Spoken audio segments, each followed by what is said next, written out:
الله والله والله والله الله والله والله والله.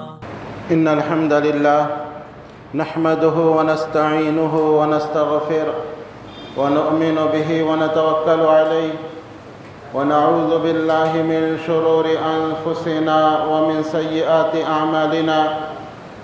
من يهده الله فلا مضل له ومن يضلله فلا هادي له، وأشهد أن لا إله إلا الله وأشهد أن محمدًا عبده ورسوله الذي أرسله بالحق بشيرا ونذيرا. أما بعد، فإن خير الحديث كتاب الله، وخير الهدي هدي محمد صلى الله عليه وسلم، وشر الأمور محدثاتها، وكل محدثة بدعة، وكل بدعة ضلالة، وكل ضلالة في النار. وقد قال الله تبارك وتعالى في القرآن المجيد: أعوذ بالله من الشيطان الرجيم. يا أيها الذين آمنوا اتقوا الله حق تقاته ولا تموتن إلا وأنتم مسلمون.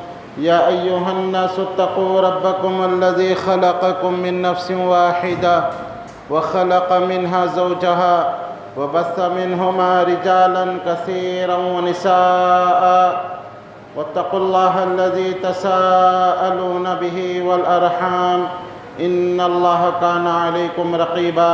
يا أيها الذين آمنوا اتقوا الله وقولوا قولا سديدا يصلح لكم أعمالكم ويغفر لكم ذنوبكم، ومن يطع الله ورسوله فقد فاز فوزا عظيما. وقال تعالى: بسم الله الرحمن الرحيم. قاف والقرآن المجيد. بل عجبوا أن جاءهم منذر منهم فقال الكافرون هذا شيء عجيب أإذا متنا وكنا ترابا ذلك رجع بعيد قد علمنا ما تنقص الأرض منهم وعندنا كتاب حفيظ بل كذبوا بالحق لما جاءهم فهم في أمر مريج. وقال تعالى: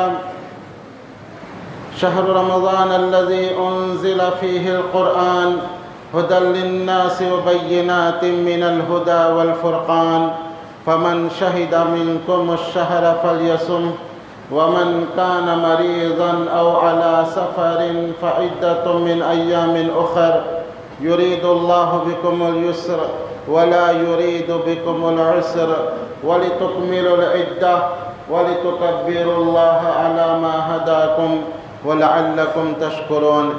رب اشرح لي صدري ويسر لي أمري واحلل عقدة من لساني يفقه قولي. رب زدني علما، اللهم رب زدني علما، اللهم لا علم لنا إلا ما علمتنا إنك أنت العليم الحكيم. اللهم ألهمني رشدي وأعذني من شر نفسي. آمين. معزز و مکرم سامعین، ہر قسم کی حمد و ثنا، بڑائی و کبریائی، تعریف و تسبیح اس اللہ وحدہ لا شریک، خالق کائنات، مالک ارض و سما کے لیے لائق و زیبا ہے، جو ہم مسلمانوں پر اپنا احسان اور خاص فضل و کرم کرتے ہوئے نیکیوں کے مواسم عطا کرتا ہے۔ بے بہا درود و سلام ہو پیارے نبی جناب محمد رسول اللہ صلی اللہ علیہ وسلم پر، جو اس کائنات کے لیے رشد و ہدایت بن کر تشریف لائے، وہ ذات مقدسہ مبارکہ مطہرہ کہ رب العزت نے جنہیں رحمت کائنات بنا کر بھیجا اور جن کے ذریعے اہل کائنات کی ہدایت کا اور رہنمائی کا بندوبست فرمایا۔ اللہم صلی علی محمد وعلی آل محمد کما صلیت علی ابراہیم وعلی آل ابراہیم انکا حمید مجید۔ اللہم بارک علی محمد وعلی آل محمد کما بارکت علی ابراہیم وعلی آل ابراہیم انکا حمید مجید۔ محترم سامعین، ایک بزنس مین جب اس کے کاروبار کا سیزن آتا ہے تو سیزن آنے سے پہلے کامیاب بزنس مین وہ ہے جو اس کی تیاری کرتا ہے اور مکمل طور پر تیار رہتا ہے تاکہ اس سیزن میں وہ زیادہ سے زیادہ فائدہ اٹھائے اور زیادہ سے زیادہ مال کمائے۔ اللہ تعالیٰ بھی اپنے بندوں پر احسان کرتے ہوئے نیکیاں کمانے کا سیزن اور موسم بھی فراہم کرتا ہے تاکہ اللہ کے نیک بندے ان نیکیاں کمانے کے موسم سے فائدہ اٹھائیں اور زیادہ سے زیادہ نیکیاں کما کر اللہ کی بخشش کے مستحق بن سکے۔ ابھی جو مہینہ ہمارے سامنے آ رہا ہے وہ رمضان المبارک کا عظیم الشان مہینہ ہے جو نیکیوں کا موسم بہار ہے۔ یہ وہ مہینہ ہے جس میں اللہ تعالیٰ اپنے بندوں کی مغفرت فرماتا ہے۔ یہ وہ مہینہ ہے جس میں اللہ تعالیٰ اپنے بندوں کے گناہوں کو معاف فرماتا ہے۔ یہ وہ مہینہ ہے جس کی ایک رات لیلۃ القدر 1000 مہینوں سے بہتر ہے۔ یہ وہ مہینہ ہے جو قرآن کا مہینہ ہے جس میں قرآن نازل کیا گیا۔ ایک عظیم المرتبت اور عظیم الشان مہینہ ہمارے سروں پر سایہ کرنے والا ہے، تو ہمیں چاہیے کہ ہم اس مہینے میں عبادت کے لیے ابھی سے اپنے آپ کو مکمل تیار رکھیں تاکہ اس مہینے کا ایک ایک سیکنڈ ہم اللہ کی عبادت، اللہ کی رضا، اللہ کی خوشنودی حاصل کر سکیں۔ یہ مہینہ آنے سے پہلے پیارے نبی جناب محمد رسول اللہ صلی اللہ علیہ وسلم بھی اپنے صحابہ کو نصیحت کیا کرتے تھے اور صحابہ کو خوشخبری دیتے ہوئے فرماتے کہ لوگوں، ایک عظیم الشان مہینہ تم پر سایہ کرنے والا ہے، اس لیے اس مہینے کی تم تیاری کرو۔ اور آپ صلی اللہ علیہ وسلم اس مہینے کی فضیلت بتاتے کہ جب یہ مہینے کا پہلا دن آتا ہے تو آسمان کے دروازے کھول دیے جاتے ہیں، جہنم کے دروازے بند کر دیے جاتے ہیں اور سرکش شیاطین کو قید کر دیا جاتا ہے، اور ایک پکارنے والا آسمان سے آواز دیتا ہے، یا باغی الخیر اقبل و یا باغی الشر اقصر، اے نیکیاں کرنے والے تو آگے بڑھ، یہ تیرا مہینہ ہے، زیادہ سے زیادہ نیکیاں کما لے، اور اے برائی کے دل دادا، برائی کو پسند کرنے والے اپنے قدموں کو روک لے، اللہ کا ڈر اور تقوی اختیار کر لے۔ تو میرے دوستو، یہ عظیم الشان مہینہ آ رہا ہے تو ہمیں چاہیے کہ ہم خوش دلی کے ساتھ، والہانہ جذبات کے ساتھ اس مہینے کا استقبال کریں۔ یہ ایک ایمان کی علامت ہے کہ رمضان المبارک کے آنے کی ہم کو دلی خوشی ہو، دل خوشی سے سرشار ہو جائے کہ ایک عظیم الشان مہینہ اللہ ہمیں عطا کر رہا ہے، اور پھر اللہ سے دعا کرتے رہیں، اللہم بلغنا رمضان، اے اللہ ہمیں رمضان تک پہنچا دے۔ سلف و صالحین کے تعلق سے آتا ہے کہ 6 ماہ پہلے سے اللہ سے دعا کرتے، اللہم بلغنا رمضان، اے اللہ ہمیں رمضان عطا کر، رمضان تک پہنچا دے۔ اور رمضان کا مہینہ آتا تو بہت زیادہ اللہ کی عبادت کرتے، کاروبار رمضان کے مہینے میں بند کر دیتے تھے، رمضان سے پہلے ہی ضروریات کی چیزیں گھروں میں لا لیا کرتے، اور رمضان کا جب مہینہ آتا تو مکمل طور پر اللہ کی عبادت میں، کلام اللہ پڑھنے میں، قرآن میں غور و فکر کرنے میں، تدبر کرنے میں اپنے وقت کو گزارا کرتے تھے۔ اور جب رمضان کا مہینہ چلا جاتا تو باقی 5 مہینے یہ دعا کرتے کہ اللہ، رمضان میں ہم نے جو عبادتیں کی، رمضان میں ہم نے جو قیام کیا، رمضان میں ہم نے جو روزہ رکھا، رمضان میں ہم نے جو صدقہ و خیرات کیا، اے اللہ تو اس کو قبول فرما لے۔ اس لیے میرے دوستو، ہمیں چاہیے کہ سلف و صالحین کے طریقے کے مطابق رمضان سے پہلے ہی ہم رمضان کی مکمل تیاری کر لیں، رمضان میں استعمال ہونے والا راشن رمضان سے پہلے ہی گھر میں لا کر رکھ دیں، عید کو پہننے والے کپڑے رمضان سے پہلے ہی ہم کپڑوں کی خریدی کر لیں تاکہ رمضان جیسے عظیم الشان مہینے میں کسی بھی قسم کی عبادت میں کوئی ہم کو خلل نہ ہو۔ بچوں کی شاپنگ ہے یا عید کا سامان ہے، جو کچھ ہے رمضان سے پہلے ابھی میں سمجھتا ہوں تقریباً 10-12 دن 13 دن بچے ہوئے ہیں، اس دنوں کو فائدہ اٹھا کر رمضان سے پہلے پہلے جو کچھ ہوتا ہے تیاری کر لیں، اور رمضان کا ایک مہینہ اللہ کی عبادت اور اس کی خوشنودی حاصل کرنے کے لیے گزاریں۔ یہ تو ظاہری طور پر رمضان کی تیاری ہے، باطنی طور پر بھی اس مہینے کے استقبال کے لیے کچھ تیاریاں کرنا ہے۔ وہ یہ ہے کہ سب سے پہلے اپنے دل کو پاک و صاف کریں۔ دل میں کینہ، کپٹ، بغض، حسد، جلن، یہ تمام چیزوں سے، یہ تمام بدمعاشیوں سے اپنے دلوں کو پاک و صاف رکھیں، کیونکہ رمضان جیسا عظیم مہینہ آ رہا ہے۔ اگر ہمارے دل کینہ، کپٹ، بغض، حسد، عناد اور اس قسم کی دل کی بیماریوں سے دل بھرے ہوئے ہوں تو پھر ہماری کوئی بھی عبادت اللہ قبول نہیں کرتا۔ جیسے وہ مشہور حدیث ہے، نبی اکرم صلی اللہ علیہ وسلم نے فرمایا، ہر پیر اور جمعرات کو انسانوں کے اعمال اللہ کے سامنے پیش کیے جاتے ہیں، اللہ تعالیٰ سب کے عملوں کو قبول کر لیتا ہے، لیکن دو ایسے بدنصیب ہیں جن کے اعمال شرف قبولیت حاصل نہیں کرتے، اللہ قبول نہیں کرتا۔ ایک وہ جو شرک کی غلاظتوں کے اندر ہو، شرک کی دلدلوں میں پھنسا ہوا ہو، اللہ کے علاوہ کسی اور کو مشکل کشا، حاجت روا، بگڑی بنانے والا، اولاد دینے والا سمجھتا ہو، اس کا پورا عمل برباد ہے۔ اور دوسرا وہ جو اپنے کسی مسلمان بھائی کے تعلق سے اپنے سینے کے اندر کینہ، کپٹ، حسد، بغض، جلن اور اس قسم کی بیماریوں میں گرفتار ہو، اللہ تعالیٰ اس بندے کے عمل کو بھی قبول نہیں کرتا۔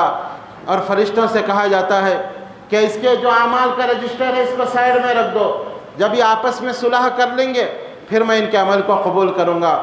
تو میرے دوستو، بنیادی بات یہ ہے کہ ہم اس مبارک ماہ کے آنے سے پہلے پہلے اپنے دلوں کو صاف کر لیں، اپنے معاشرہ کا جائزہ لیں، اپنے رشتہ داروں کی فہرست پر ایک نظر ڈالیں کہ کسی وجہ سے ہم نے کن کن لوگوں سے بات چیت بند کی ہوئی ہے، کن کن دوستوں سے ہم نے تعلقات توڑے ہوئے ہیں، کون سے ہمارے حلقہ احباب میں وہ لوگ ہیں جن سے ہم نے بات چیت بند کی ہوئی ہے، ان کی ایک فہرست نکالیں اور پھر ان کے پاس جا کر ان سے معافی مانگیں۔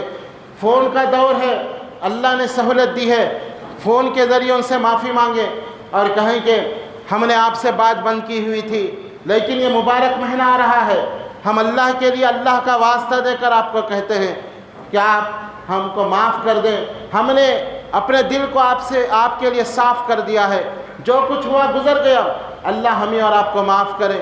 اس طرح پہل کریں۔ نبی اکرم صلی اللہ علیہ وسلم نے فرمایا، سب سے بہتر مسلمان وہ ہے جو سلام میں پہل کرتا ہے۔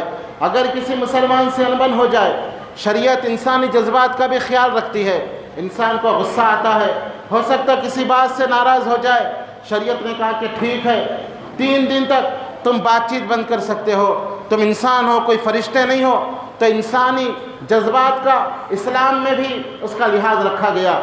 3 دن تک تم بات چیت بند رکھو، کوئی بات نہیں، لیکن اس کے بعد اگر کوئی بات چیت بند رکھتا ہے، آمنے سامنے جب سامنا ہوتا ہے تو چہرہ پھیر لیتا ہے، یا پھر سلام کرتے ہوئے چہرہ پھیر لیتا ہے، لوگوں سے مصافحہ کر کے اس سے مصافحہ نہیں کرتا۔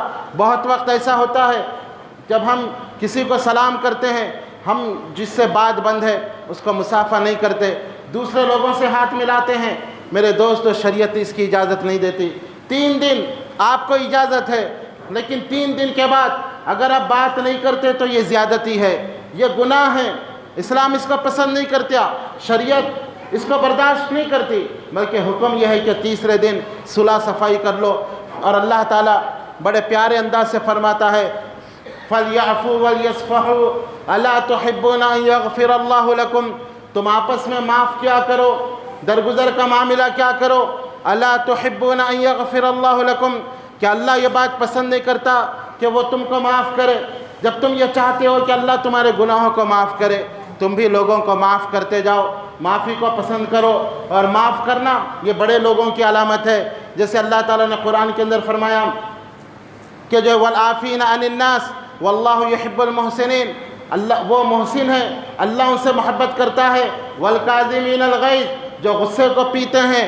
والعافین عن الناس، لوگوں کو معاف کرتے ہیں، اللہ ایسے لوگوں سے محبت کرتا ہے۔ یہ بہت اونچا درجہ ہے۔ صحابہ کرام رضی اللہ عنہم کی یہی خصوصیت اور فضیلت تھی۔ نماز روزہ میں وہ زیادتی کی وجہ سے ان کے درجے نہیں بڑھے، بلکہ ان کے دلوں کی پاکی اور صفائی کی وجہ سے اللہ نے ان کے درجے بڑھا دیے ہیں۔ نماز، روزہ، زکوٰۃ، حج یہ تو فرض ہے، یہ تو ہر انسان کو کرنا ہے۔ یہ زیادتی کی وجہ سے ان کا مقام اونچا نہیں ہوا، بلکہ ان کے دلوں کی پاکیزگی کی وجہ سے، جو ان کے دل پاک و صاف تھے، ان کا مقام بڑھا۔ سلف و صالحین میں سے کسی نے پوچھا کہ صحابہ اکرام کے کلام میں اتنی مٹھاس کیوں ہے، صحابہ اکرام کی باتیں دلوں پر اثر کیوں کرتی ہے؟ تو انہوں نے جواب دیا کہ اس لیے کہ ان کے دل پاک و صاف تھے، ان کے دل کے اندر کینہ، کپٹ، حسد، بغض، جلن ایسی بیماریاں نہیں تھی جس کی وجہ سے ان کی زبانوں پہ ان کے دل کی مٹھاس آیا کرتی تھی اور ان کی باتیں لوگوں کے دلوں میں اثر کیا کرتی تھی۔ آپ دیکھیں سعد بن معاذ رضی اللہ عنہ کو، آپ دیکھیں نبی اکرم صلی اللہ علیہ وسلم ہجرت کرنے کے بعد یا ہجرت کرنے سے پہلے انہوں نے اسلام قبول کیا، اور اللہ کے نبی صلی اللہ علیہ وسلم کے ساتھ صرف 6 سال انہوں نے زندگی گزاری۔ ان کی عمر جب 30 سال کی تھی انہوں نے اسلام قبول کیا، اور جب ان کی عمر 36 سال کی ہوئی، جنگ احزاب کے موقع پر، جنگ خندق میں ایک تیر ان کو آ کے لگا جس سے رگ ان کی پھٹی، خون بہہ رہا تھا، اور اسی میں وہ شہید ہو گئے، ان کا انتقال ہو گیا۔ 6 سال کی عمر، 6 سال اسلام میں انہوں نے گزارا، لیکن ان کی شان کیا ہے؟ نبی اکرم صلی اللہ علیہ وسلم نے فرمایا جب سعد بن معاذ رضی اللہ عنہ شہید ہو گئے تو اللہ کا عرش ہل گیا۔ اللہ اکبر۔ میرے دوستو، آج کوئی مرتا ہے تو ہم ایک دوسرے کو اطلاع دیتے ہیں، لیکن سعد بن معاذ شہید ہوئے، جبرائیل علیہ السلام نبی اکرم صلی اللہ علیہ وسلم کو اطلاع دینے آئے، اور اللہ کی مخلوقات میں جو سب سے بڑی مخلوق ہے، جو عظیم الشان مخلوق ہے، اللہ کا عرش، ان کے شہید ہونے پر رحمان کا عرش کانپ گیا۔ اور عرش کی عظمت آپ کیا جانیں کہ اللہ کے نبی صلی اللہ علیہ وسلم نے فرمایا زمین و آسمان کی دوری 500 سال کی مسافت، پہلے آسمان کی موٹائی یہ 500 سال کی مسافت، پہلے آسمان سے دوسرا آسمان 500 سال کی دوری پر، اس کی موٹائی یہ 500 سال کی مسافت، ایسے 7 آسمان، اس کے اوپر اللہ کی کرسی، اور کرسی اتنی بڑی کہ اتنے بڑے بڑے موٹے موٹے 7 آسمانوں کو اللہ کی کرسی پر رکھ دیا جائیں۔ ایسے معلوم ہوگا ایک بہت بڑے تھالے میں کسی نے 7 چھوٹے چھوٹے سکے رکھ دیے ہوں، اتنی بڑی اللہ کی کرسی ہے، اور کرسی کے مقابلے میں عرش اتنا بڑا ہے۔ یہ بخاری کی روایت ہے کہ اگر اللہ کی کرسی کو اٹھا کر اس کی عرش پہ رکھ دیا جائے، ایسا معلوم ہوگا بہت بڑے صحرا میں کسی نے اپنی چھوٹی انگلی کی انگوٹھی نکال کر پھینک دی ہو، بہت بڑا جنگل ہو، صحرا ہو، جہاں تک انسان کی نظر جاتی وہاں تک صحرا ہو، اور ایک انگوٹھی نکال کے پھینک دے، جتنی جگہ پہ انگوٹھی آ جائے گی وہ عرش، کرسی اللہ کے عرش پر اتنی سی جگہ پر آ جائے گی، تو وہ عرش کتنا بڑا ہوگا۔ رب العرش العظیم سعد بن معاذ رضی اللہ عنہ کی شہادت پر اللہ کا عرش ہل گیا، اور 70,000 فرشتے ان کے جنازے میں شرکت کے لیے۔ اللہ اکبر۔ 6 سال اسلام کی زندگی میں اتنا عظیم الشان مقام کیسے ملا؟ اس لیے ملا ان کا دل پاک و صاف رہا کرتا تھا۔ وہ حدیث آپ سنتے ہوں گے، نبی اکرم صلی اللہ علیہ وسلم بیٹھے ہوئے تھے، آپ صلی اللہ علیہ وسلم نے کہا اگر کوئی کسی جنتی کو دیکھنا چاہتے ہو تو دیکھو، ابھی گزرے گا۔ صحابی کہتے ہیں کہ ہم نے دیکھا سعد بن معاذ رضی اللہ عنہ وضو کر کے وہاں سے گزر رہے تھے۔ اللہ کے نبی صلی اللہ علیہ وسلم نے دوسرے دن بھی پوچھا، یہی سعد بن معاذ گزرے؟ تیسرے دن بھی پوچھا، یہی سعد بن معاذ رضی اللہ عنہ گزرے؟ ایک صحابی ان کے پیچھے گئے، دیکھا کہ آخر ان کے اعمال کیا ہیں جن کی وجہ سے کائنات کے تاجدار نے ان کو اتنی بڑی بشارت دی۔ جب ان کے پاس جاتے ہیں، ان کے عمل دیکھتے ہیں، کوئی خاص عمل محسوس نہیں ہوتا، پوچھتے ہیں کہ آخر آپ کے اعمال کیا ہیں؟ اللہ کے نبی نے 3 بار کہا دنیا میں کسی جنتی کو دیکھنا ہو تو دیکھو، اور 3 بار آپ ہی یہاں سے گزرے۔ سعد بن معاذ رضی اللہ عنہ کہتے ہیں کہ ایک عمل یہ ہے کہ میں اپنے دل کو اپنے مسلمان بھائی کے تعلق سے ہمیشہ صاف رکھتا ہوں، جب بھی کچھ ہو جاتا ہے فوراً اس وقت تک نہیں سوتا جب تک اپنے مسلمان بھائی کے تعلق سے دل کو صاف نہ کر لو۔ میرے دوست، بہت بڑی بات ہے، اگر ہم اور آپ یہ چاہتے ہیں کہ اس عظیم الشان مہینے میں، رمضان المبارک میں ہمارے اعمال قبول ہوں، اللہ کے لیے پہلے دلوں کو صاف کریں، اللہ کے لیے تعلقات کو بحال کریں، اللہ کے لیے دشمنیوں کو چھوڑیں، اللہ کے لیے لوگوں سے جا کر ملاقاتیں کریں، تو پھر اس کے بعد آپ عمل کریں، اللہ عمل کو قبول کرے گا۔ میرے دوستو، پہلے ہی لاک ڈاؤن کا دور گزر رہا ہے، کتنے ایسے ہمارے بھائی جو پچھلے سال رمضان میں ہمارے درمیان تھے، اس سال کے آتے آتے وہ اس دنیا سے چلے گئے۔ ہماری زندگی پانی کے بلبلے کی طرح ہے، پانی کا یہ جو بلبلہ ہوتا ہے اس کی زندگی کی کوئی گارنٹی نہیں ہوتی کہ کب وہ پھٹ جائے. ہماری مثال اس طرح ہے. لیکن یہ لاک ڈاؤن اور یہ کرونا وائرس میرے دوستو یہ تو زندگی کی اہمیت کو اور اس نے ختم کر دیا. اور نوجوان دیکھتے دیکھتے کرونا پازیٹیو آتا ہے، دوسرے تیسرے دن ان کی لاش گھر کو آتی ہے. کتنے ایسے واقعات ہیں ہم اور آپ جانتے ہیں، ہمارے رشتہ داروں میں، دوست احباب میں ہم نے سنے. کتنے ایسے چلتے پھرتے نوجوان، کتنے ایسے صحت مند لوگ کرونا وائرس کی وجہ سے اس دنیا سے چلے گئے. تو زندگی مختصر ہو چکی ہے. کتنے لوگ جو پچھلے سال رمضان کی بہاروں میں ہمارے ساتھ تھے لیکن اس سال موجود نہیں. اب ہم ہیں لیکن پتہ نہیں یہ رمضان کا مہینہ ہم کو ملے گا یا نہیں. اگر ملے گا بھی تو پھر آئندہ سال پتہ نہیں یہ عظیم الشان مہینہ ہمارے نصیب میں آئے گا یا نہیں. اس لیے میرے دوستوں اللہ کے لیے اس مہینے کی عبادت کے لیے اپنے آپ کو تیار کریں. اور پہلی چیز اپنے دل کو کینہ، کپٹ، حسد، بغض، جلن ان تمام بیماریوں سے پاک و صاف کر کے اللہ کی رضا کے لیے عبادت کے لیے تیار ہوں. اور دوسری اہم چیز یہ ہے کہ عبادت اللہ کی رضا کے لیے کریں. یہ بنیادی چیز ہے. اللہ کی رضا مقصود ہو، لوگوں کا دیکھا دیکھی عبادت نہ کریں. صدقہ و خیرات کر رہے ہو تو یہ نہ کہیں کہ ہم نے کیا ہے. بہت سارے لوگ جن کو اللہ نے مال دیا ہے رمضان میں ریاکاری کرتے ہیں، دکھاوا کرتے ہیں، صدقہ و خیرات کر کے لوگوں میں فخر کرتے ہیں، لوگوں میں شائن ہونا چاہتے ہیں کہ لوگ ہماری تعریف کریں. اس طرح کا جذبہ عبادت کو برباد کر دیتا ہے. اللہ تعالیٰ سورہ کہف کے اندر ارشاد فرماتا ہے وَمَنْ كَانَ لِقَاءَ رَبِّهِ فَلْيَعْمَلْ عَمَلًا صَالِحًا وَلَا يُشْرِكْ بِعِبَادَةِ رَبِّهِ أَحَدًا. جو کوئی یہ چاہتا ہے کہ اپنے رب سے ملاقات کرے تو اس کو چاہیے کہ وہ اپنے رب کی عبادت میں کسی اور کو شریک نہ کرے، رب کی رضا کے لیے عبادت کرے. جو بھی آپ صدقہ و خیرات کریں جتنی آپ سے ممکن ہو سکے اللہ کی رضا شامل حال رکھیں. میرا رب مجھ سے راضی ہو جائے، دنیا سے بے نیاز ہو کر آپ عبادت کریں. اور تیسری اہم چیز یہ ہے کہ رمضان آنے سے پہلے توبہ و استغفار بھی کر لیں. اس لیے کہ گناہوں کا بوجھ انسان کو نیکیوں سے دور کر دیتا ہے. ایک انسان گناہ گار ہے، نیکیاں کرنے کی اس کو توفیق نہیں ہوتی. گناہوں میں وہ اگر لطف پت ہے، نیکیاں کرنے میں اس کو مزہ نہیں آتا. جیسے آپ صلی اللہ علیہ وسلم نے فرمایا جب آدم کا بیٹا گناہ کرتا ہے اس کے دل پر ایک سیاہ نقطہ لگ جاتا ہے. جب وہ توبہ کرتا ہے وہ نقطہ دھل جاتا ہے اور اس کا دل، اس کا سینہ صاف و شفاف ہو جاتا ہے. لیکن وہ توبہ نہیں کرتا، پھر گناہ کرتا ہے، پھر سیاہ نقطہ لگ جاتا ہے، پھر گناہ کرتا ہے، پھر سیاہ نقطہ لگ جاتا ہے. یہاں تک کہ گناہ کرتے کرتے گناہ اس کی فطرت ثانی بن جاتی ہے، گناہ اس کی عادت بن جاتی ہے. پھر وہ گناہ کو گناہ نہیں سمجھتا، برائی کو برائی نہیں سمجھتا، اور پھر نیکیاں کرنا اس آدمی کے لیے بہت دشوار اور مشکل ہو جاتا ہے. اس لیے اس ماہ کے آنے سے پہلے ہم اپنے دلوں کا جائزہ لیں، اپنے دلوں کو گناہوں کی نحوست سے پاک و صاف کریں، توبہ و استغفار کریں. رب ذوالجلال نے ارشاد فرمایا فتوبوا الى اللہ جمیعا ایھا المؤمنون لعلکم تفلحون. اے مسلمانوں تم سب مل کر اللہ کے حضور توبہ کرو تاکہ تم کو کامیابی نصیب ہو. توبہ و استغفار کریں. پیارے نبی جناب محمد رسول اللہ صلی اللہ علیہ وسلم خود فرماتے ہیں کہ میں ایک دن میں 100 مرتبہ سے زیادہ استغفار کرتا ہوں. اللہ سے معافی مانگیں، استغفار کریں، گناہ نہ کرنے کا عہد کریں، گناہوں کو چھوڑ دیں.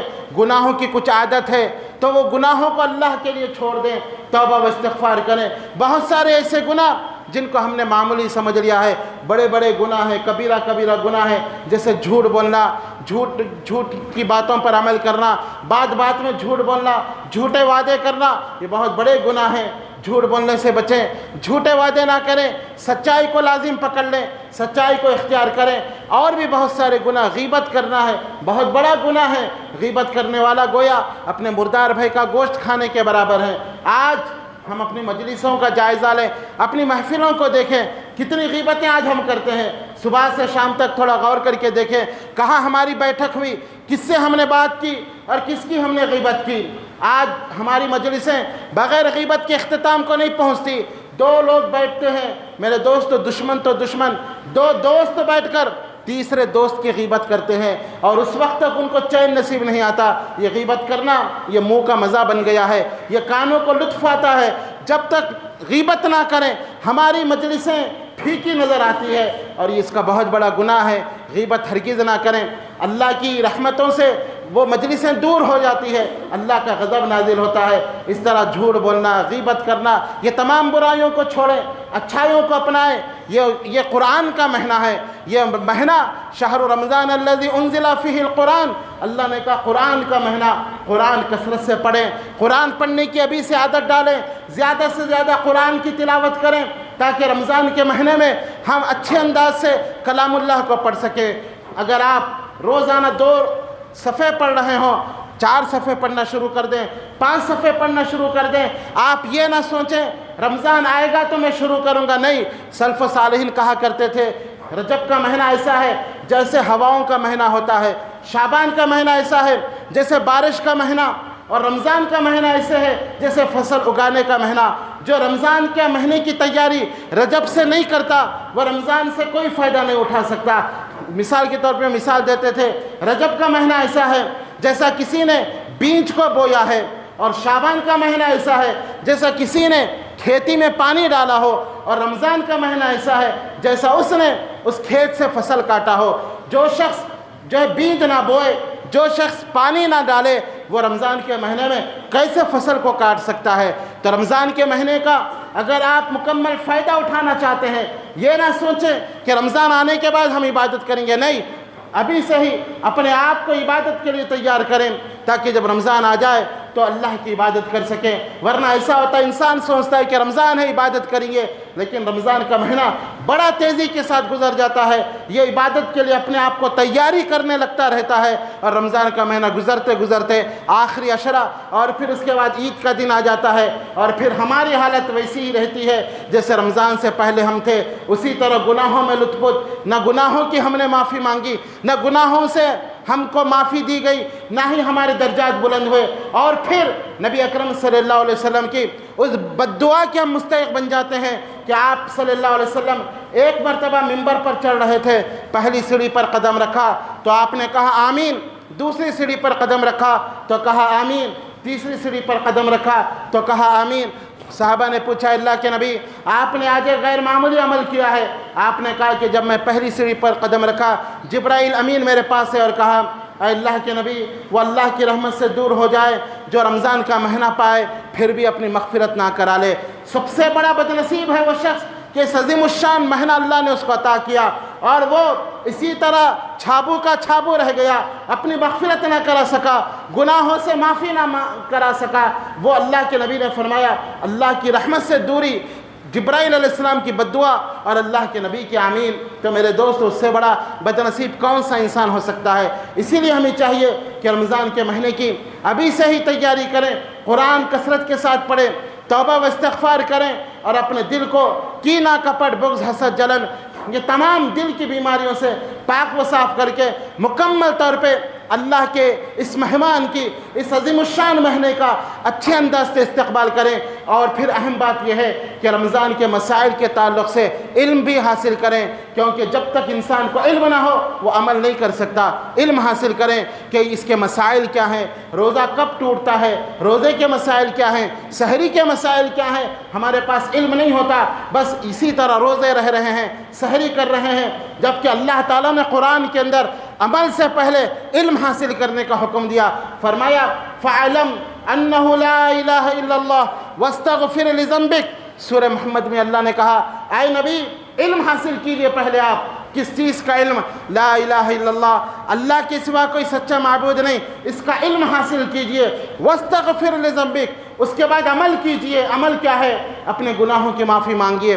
علم کے بغیر اگر کوئی عمل کرتا ہے، نبی اکرم صلی اللہ علیہ وسلم نے فرمایا کہ اس کی مثال نصارہ کی طرح ہے جو گمراہ ہو گئے۔ ہم سورہ فاتحہ میں پڑھتے ہیں غیر المغضوب علیہم ولا الضالین، اے اللہ ان لوگوں کا ساتھ ہمارا حشر نہ فرما جن پر تیرا غضب نازل ہوا اور جو گمراہ ہوئے۔ نبی اکرم صلی اللہ علیہ وسلم نے فرمایا مغضوب علیہم سے مراد یہود ہے، ان کے پاس علم تھا عمل نہیں کرتے تھے اللہ کا غضب ان پہ نازل ہوا، اور ضالین سے مراد یہ نصارہ ہے، یہ عمل تو بہت کرتے تھے بغیر علم کے عمل کرتے تھے۔ تو میرے دوستو، رمضان کے مسائل کا علم حاصل کریں، رمضان کے تعلق سے کتابیں اپنے گھروں میں رکھیں، اور خاص کر اقبال کیلانی کی کتاب رمضان کے مسائل بہت اچھے، اس میں احادیث جمع کیا گیا ہے، 200-300 روپے کی کتاب ہے، گھر میں رکھیں اور گھر میں بیٹھ کر بیوی بچوں کے ساتھ ایک ایک مسئلہ رمضان کے تعلق سے پڑھتے جائیں کہ کون سا کیا مسئلہ ہے، روزہ کب ٹوٹتا ہے، روزہ کیسے ہوتا ہے، روزہ کن پر فرض ہے، روزے کے واجبات کیا ہیں، روزہ کن چیزوں سے ٹوٹتا ہے، روزے میں کرنے والے کام کیا ہیں، روزے میں نہیں کرنے والے کام کیا ہیں، یہ تمام چیزوں کا علم حاصل کریں تاکہ ہمارے روزے اللہ کے ہاں مقبول ہوں، اور پھر انشاءاللہ آئندہ جمعہ میں رمضان کا استقبال کیسے کریں، اور پھر رمضان کے اور بھی مسائل انشاءاللہ اسی تعلق سے گفتگو ہوگی۔ اللہ تعالیٰ سے دعا ہے کہ اللہ تعالیٰ ہمیں یہ ماہ مبارک نصیب فرما، ہمیں یہ ماہ مبارک بغیر کسی بیماری کے نصیب فرما، عافیت کے ساتھ نصیب فرما، بغیر کسی مشغولیت کے نصیب فرما، سکون کے ساتھ اللہ تعالیٰ ماہ مبارک نصیب فرما۔ کیونکہ بعض وقت ایسا ہوتا ہے کہ انسان مشغول ہو جاتا ہے، اس مہینے میں عبادت نہیں کرتا، بعض وقت گھر میں کوئی بیمار ہو جاتا ہے تو وہ ڈسٹرب رہتا ہے، اسی لیے اللہ کے نبی ہمیشہ عافیت کی دعا کرتے تھے، ہم بھی اللہ سے دعا کرتے ہیں یہ ماہ مبارک عافیت کے ساتھ اللہ ہمیں عطا فرما، اور یہ لاک ڈاؤن کے سائے جو ہمارے سروں پر ابھی منڈلا رہے ہیں، اللہ تعالیٰ ان سایوں سے اس ماہ مبارک کو محفوظ فرما، اس ماہ مبارک میں مسلمانوں کو زیادہ سے زیادہ عبادت کرنے کی توفیق عطا فرما، اور اللہ کرونا وبا، یہ بیماری یا سازش جو بھی ہے، اے اللہ امت مسلمہ سے اس کو دور کر دے۔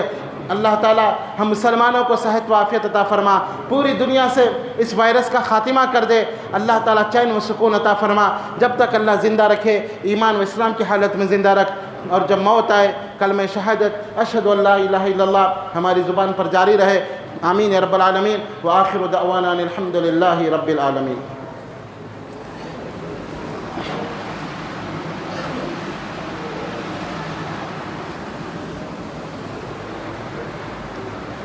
الحمد لله وحده والصلاة والسلام على من لا نبي بعده وبعد، فقد قال الله تبارك وتعالى في القرآن المجيد والفرقان الحميد: إن الله وملائكته يصلون على النبي يا أيها الذين آمنوا صلوا عليه وسلموا تسليما. اللهم صل على محمد وعلى آل محمد كما صليت على إبراهيم وعلى آل إبراهيم إنك حميد مجيد. اللهم بارك على محمد وعلى آل محمد كما باركت على إبراهيم وعلى آل إبراهيم إنك حميد مجيد. اللهم أعز الإسلام والمسلمين، اللهم أعز الإسلام والمسلمين، اللهم أعز الإسلام والمسلمين وأذل الشرك والمشركين ودمر أعداء الدين. اللهم اكفنا بحلالك عن حرامك واغننا بفضلك من سواك. اللهم اقسم لنا من خشيتك ما تحول به بيننا وبين معاصيك، ومن طاعتك ما تبلغنا به جنتك، ومن اليقين ما تهون به علينا مصائب الدنيا. متعنا بأسمائنا وأبصارنا وقواتنا ما أحييتنا، واجعله الوارث منا، واجعله الوارث منا، واجعل ثأرنا على من ظلمنا، وانصرنا على من عادانا، ولا تجعل مصيبتنا في ديننا، ولا تجعل الدنيا أكبر همنا ولا مبلغ علمنا، ولا تسلط علينا من لا يرحمنا. عباد الله رحمني ورحمكم الله، إن الله يأمر بالعدل والإحسان وإيتاء ذي القربى وينهى عن الفحشاء والمنكر والبغي يعظكم لعلكم تذكرون. اذكروا الله يذكركم، ادعوه يستجب لكم، ولذكر الله تعالى أولى وجل وتم وأكبر. أقم الصلاة.